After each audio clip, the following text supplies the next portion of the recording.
Mga boss, ito na yung mga salot sa lipunan. Representative Renico, sinasabing taong bayan ang makikinabang sa impeachment ni BP Sara. Yung ginamit naman nila yung taong bayan mga boss. Lagi nilang sigaw. Ito nga yung mga komunistang party list mga boss no. Kailan lang itong si Renico ay may mga magulang na umiiyak dahil yung kanilang mga anak ay nirecruit at dinala ito sa kabundukan mga boss.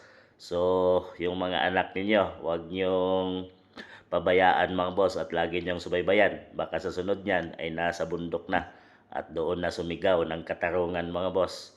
At itong mga party list na to ay malayang nakakagalaw at nakikinabang sa administrasyon ngayon mga boss. At talagang sinisigaw nila ang impeachment trial at sinasabing taong bayan ang may kinabang, hindi taong bayan kundi sila ang makikinabang pag ma-impeach si BP Inday Sara mga boss dahil kinakabahan na sila ngayon dahil ayaw ni BP Inday Sara sa mga NPS mga boss at talagang yan ang kanyang nilalabanan mula noong siya ay mayor pa lang ng Davao City at talagang galit siya dyan mga boss.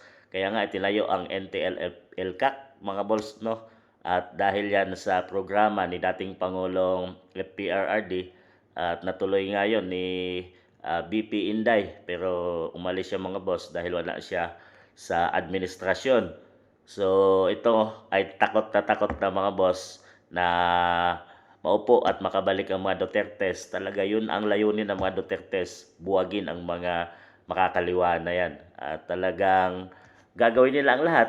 Impeachment mga boss, ay magsasampa sila ng kasong muli at as usual para hindi makabalik si BP Inday Sara at makatakbo. So taong bayan na naman ang ginagamit nila mga boss.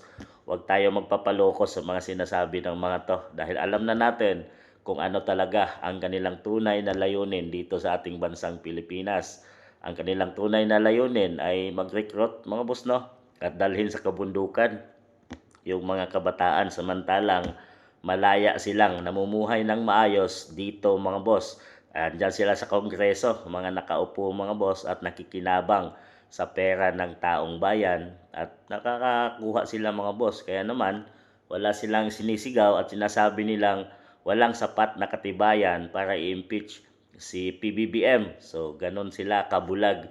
Bulag sa katotohanan mga boss pagdating kay PBBM. Pero dito kay BP Inday Sara ay sinisigaw nilang mali ang paggamit ng kanyang confidential funds. So yan ang kanilang sinasabi at sinabing dapat ma-impeach ang Vice President. Pero ang paggamit o ang korupsyon under PBBM administration, flood control projects at yung mga budget insertion na billions mga boss ay hindi nila isinisigaw at pinapa-impeach ang Pangulo ng Pilipinas. So talagang makikita mo ang pattern mga boss, one-sided sila at nakatutok lang silang lahat kay Vice President Sara Duterte. So yun ang kanilang target, hindi makaupo at sinasabing taong bayan ang makikinabang pag ma-impeach si BP Inday. Pero ang katotohanan, sila ang makikinabang at hindi ang mamamayang Pilipino ang taong bayan. Mga boss, ano masasabi niyo?